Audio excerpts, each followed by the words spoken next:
ओम शांति। 9 मार्च 2022 की साकार मुरली से होमवर्क। आज की मुरली से हम स्वमान लेंगे, मैं स्नेही मूर्त हूँ। स्नेही मूर्त अर्थात हर समय हर आत्मा के प्रति शुभ भावना, शुभ कामना। इसके लिए आज हम विजन बनाएंगे। मैं स्नेही मूर्त आत्मा अंतर्मुखी होकर बाबा से मिलन मना रही हूँ। सर्व प्राप्तियों का रस सर्व खजानों से संपन्न होती जा रही हूँ। तो इस तरह बाबा के स्नेह में ही मैं सब कुछ अनुभव कर रही हूँ। बाबा ही मेरा संसार है। मेरी दृष्टि में, मेरी सृष्टि में, मेरी वृत्ति में एक बाबा। तो कर्म करते समय, सेवा करते समय विशेष अटेंशन देना है कि स्नेह के सागर से प्राप्त हुआ स्नेह मुझे सर्व आत्माओं को अनुभव कराना है। तो कर्म योगी बनकर, स्नेही मूर्त बनकर सेवा करेंगे और संबंध में आएंगे। आज की मुरली से धारणा का पॉइंट लेंगे। बाबा कहते, मैं तुम्हें सर्वगुण संपन्न देवी देवता बनाने आया हूँ।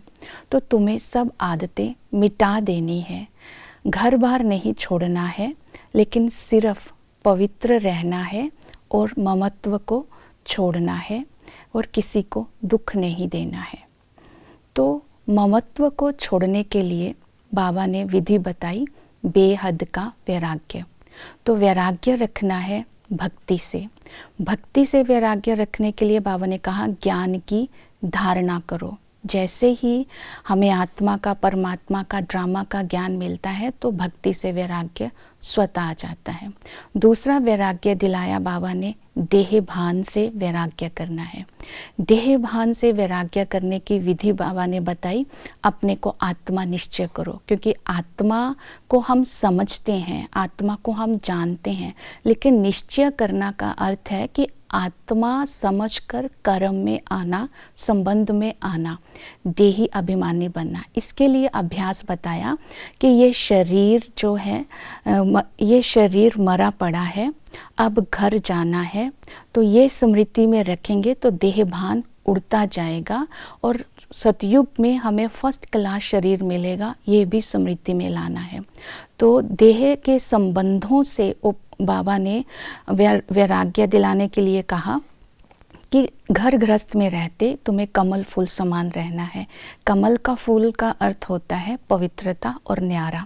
तो बाबा ने कहा संबंधों में रहते हुए तुम्हें उपराम रहना है। तो उपराम रहने की जो बाबा ने विधि बताई है कि जब सर्व प्राप्तियों को आप इमर्ज करोगे तो ममत्व स्वतः ही मिटता जाएगा। तो दूसरी विधि बताई ड्रामा की, कि इस ड्रामा में सब कुछ मटेरियल है, सब कुछ खत्म होने वाला है, अब घर जाना है। तो देह के संबंधों में बुद्धि नहीं जाएगी। अंतिम समय केवल बाबा को याद करना है, इसमें लगन रहेगी। पवित्रता के लिए कहा कि गृहस्थ में रहकर पवित्र रहना है। तो स्मृति रहे कि श्रीमत पर चल, मुझे हर कर्म करना है, तो मर्यादा पुरुषोत्तम बनेंगे। दूसरी विधि बताई कि तुम्हें रूहानी पर्सनैलिटी में रहना है। मतलब रूहानियत में अगर सारा दिन रहेंगे तो पवित्रता की धारणा होगी, कोई भी कर्म साधारण नहीं होगा। तो इसी तरह याद में रहने से मीठा भी बनेंगे, पवित्र भी बनेंगे और ये ममत्व भी छूटता जाएगा। तो सेवा करते समय हमें प्रेम से सेवा करनी है। दूसरा निरअहंकारी बनकर सेवा करनी है, तब हम विश्व का मालिक बनेंगे। ओम शांति।